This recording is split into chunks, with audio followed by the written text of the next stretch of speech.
Law Minister of India, Shri Arun Ram Meghwal, has introduced two bills in Lok Sabha.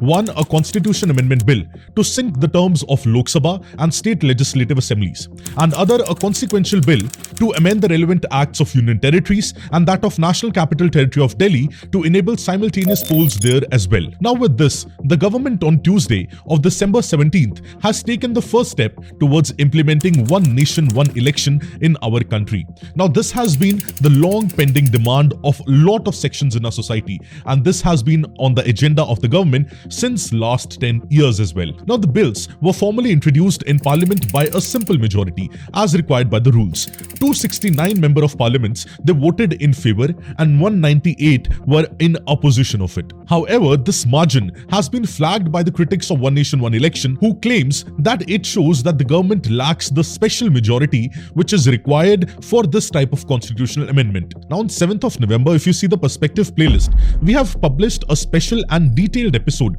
on the topic of One Nation, One Election, where we have analyzed its pros and cons.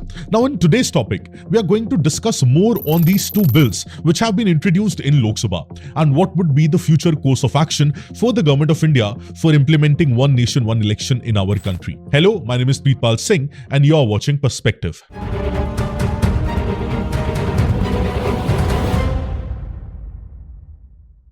पक्ष में हाँ में 269, विपक्ष में 198. Means all elections would be held simultaneously. The general election, the state assembly elections, even the local elections, all of them will be held together. That's one nation, one election. Here and the states have their own tenures and terms. So I think to mix the two is not fair. Now recently, as we all know, that the government has initiated the step of implementing One Nation, One Election by introducing a constitution amendment bill, which is named as One Nation, One Election, the Constitution 129th Amendment Bill 2024, and also the Union Territories Law Amendment Bill of 2024 in Lok Sabha. Now simultaneous elections in India, that is the elections where both Lok Sabha and state legislative assembly elections are held together, they took place in India from 1951 to 1967. So they are not new for our country, and the government is trying to reintroduce One Nation, One Election through this 2024 amendment bills in the parliament of our country. Now first thing which we need to know is that what are the most important key takeaways from these two bills. First is that simultaneous polls as of now is only going to include parliament and state assembly elections and not the municipal corporations as of now.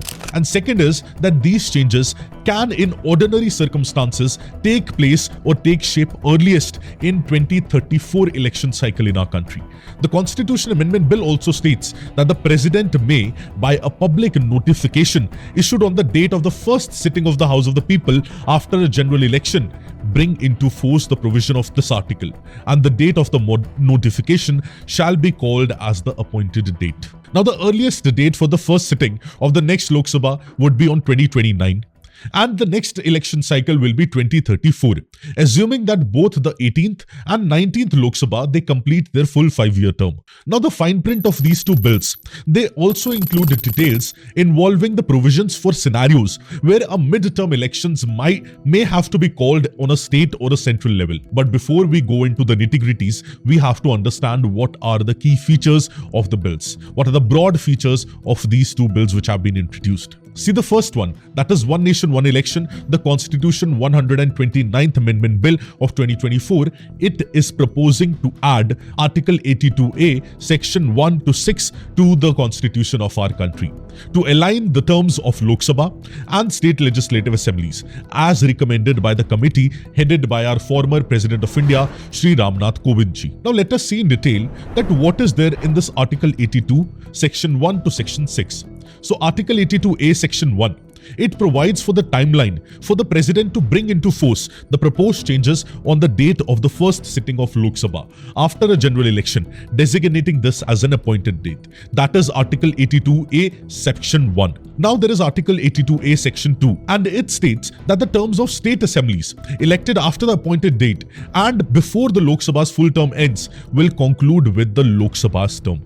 Again, syncing the terms of Lok Sabha and state assemblies. Then there is Article 82A3, that is stating that Election Commission of India shall conduct the general elections to the House of People and the legislative assemblies simultaneously. That is Lok Sabha and legislative assemblies simultaneously. And then there is Article 82A Section 4.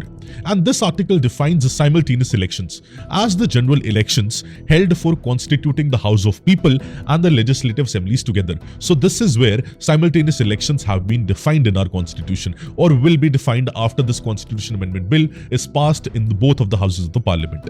And next one is Article 82A Section 5. Now it gives the Election Commission of India the option of not holding any particular assembly election with the election of Lok Sabha. So what does it mean? It means that ECI can advise the president to issue an order allowing elections to a legislative assembly to be held for a later date after the Lok Sabha election. This Election Commission of India can do by recommending it to the President of India. And at the last, there is Article 82A Section 6, which states that if any assembly election is deferred, the full term of the assembly will also end with the full term of the Lok Sabha elected in the general election. This is what Article 82A Section 1 to 6 says. Now there are two more proposed amendments. One is amendment to Article 83 and one is amendment to Article 172. Now the bill states that if the Lok Sabha is dissolved before the end of its full term, the next Lok Sabha will only be there for the unexpired term. So after every 5 years, definitely there needs to be an election to the Lok Sabha. And if a Lok Sabha is dissolved beforehand, the new election will only be there, and the new elected Lok Sabha will only be there for the remaining term of the 5 years. That is the period between the date of dissolution and the 5 years from the date of its first meeting. Now this means that the bills pending in the House will expire, as it happens even when the House has functioned for its full term. Now coming to state assemblies, there have been amendments proposed to Article 172, which governs the duration of state legislatures in our country. Now if a state assembly is dissolved before its term ends, elections would be held for the remaining term of the previous assembly, not for the next 5 years. So again, what is the case with the Lok Sabha? Same we are going to do the case with the Legislative Assembly.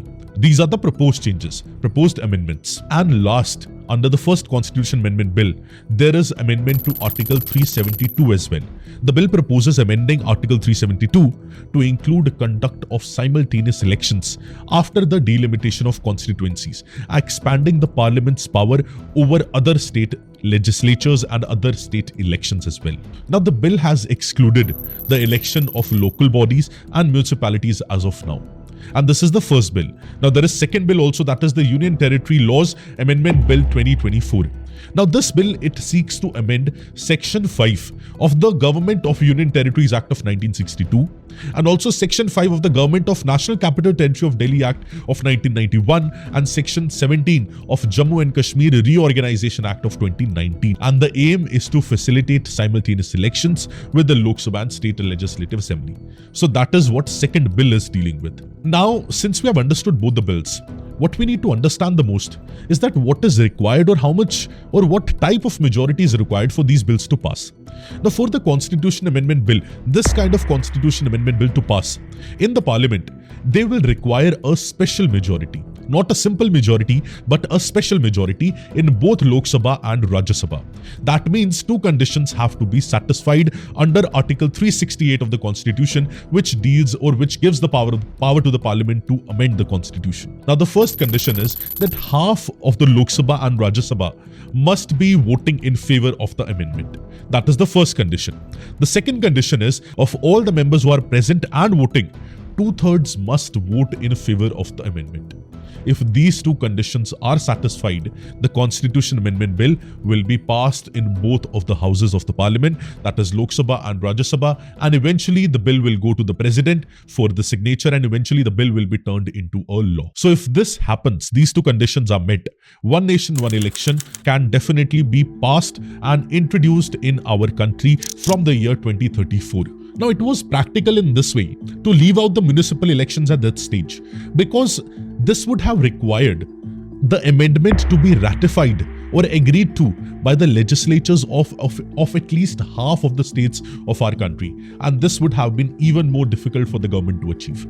So that is why for now it is safe, or we would say it is practical to leave out the municipal corporations from this purview of one nation, one election. Now the recent update which has come after the introduction of these bills is now a joint parliamentary committee is set up by the parliament for a special purpose. Like if they want to do a detailed scrutiny on a subject or a bill. You would remember that a few months back when Adani Hindenburg issue was very popular and was in the newspapers, the opposition political parties, they were demanding a JPC probe, that is Joint Parliamentary Committee probe on the Adani Hindenburg scandal.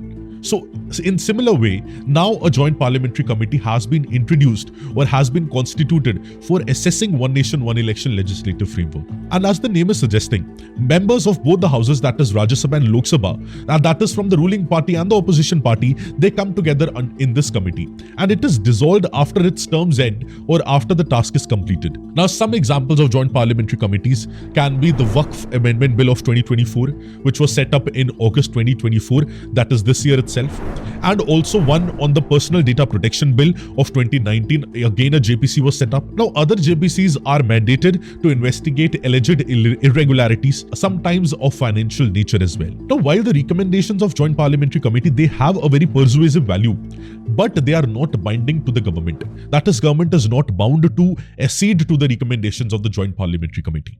The government can choose to launch further examinations, yes, based on what JPC has said, but it can't be forced to accept the recommendations of the JPC. They are persuasive, but the government is not bound to accept the recommendations. Now, definitely JPC will take its time to come up with the recommendations and how it can be implemented in a proper way, how one nation, one election can be implemented in a proper way. But till then, what we need to understand is what are the different strategies, real strategies which can be deployed by the government while implementing one nation, one election. See, the first very important thing is that we need to strengthen our electoral infrastructure.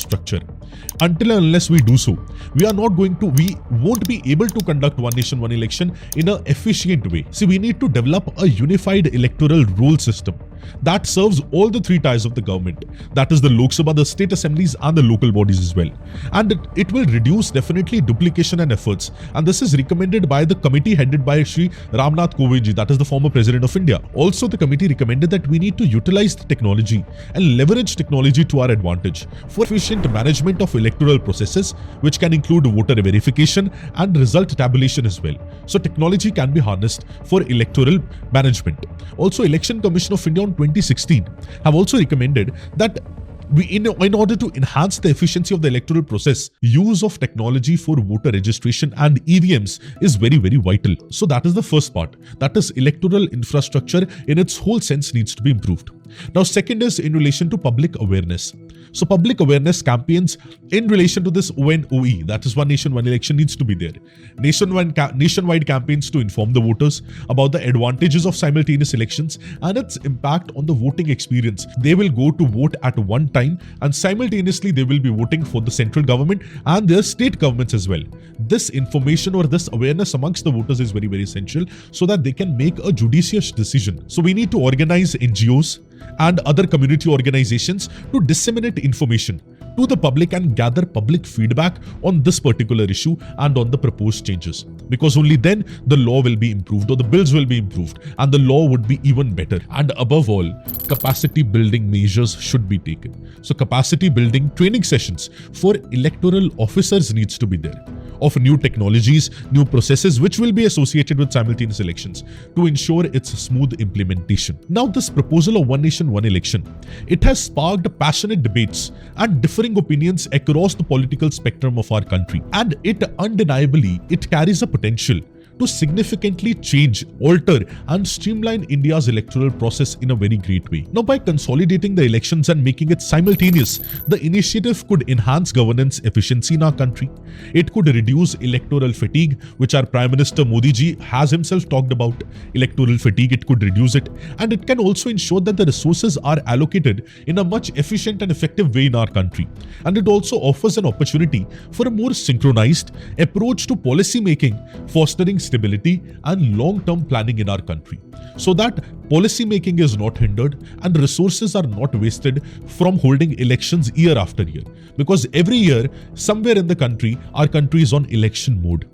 which leads to election fatigue, which leads to a loss of resources, and sometimes which it leads to policy paralysis as well. However, the challenges it presents, ranging from logistical complexities to the concerns over regional autonomy, it should not and could not be overlooked.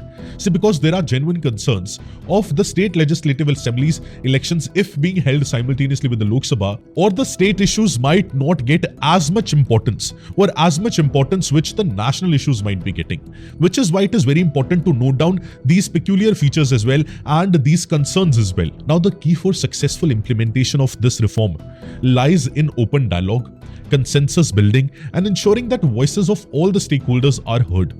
If the nation can find a common ground and balance the diverse interests which are at play, one nation, one election can definitely become a very transformative step towards a more cohesive and a forward-looking democracy, which will be India. With this, I hope you gained a new perspective from this session. Please let me know what are your views concerning one nation, one election and how it can be implemented and what could be the concerns or constraints in its implementation. I'll be very happy to read your comments, and please do a healthy debate. All the very best and have a great day. Thank you.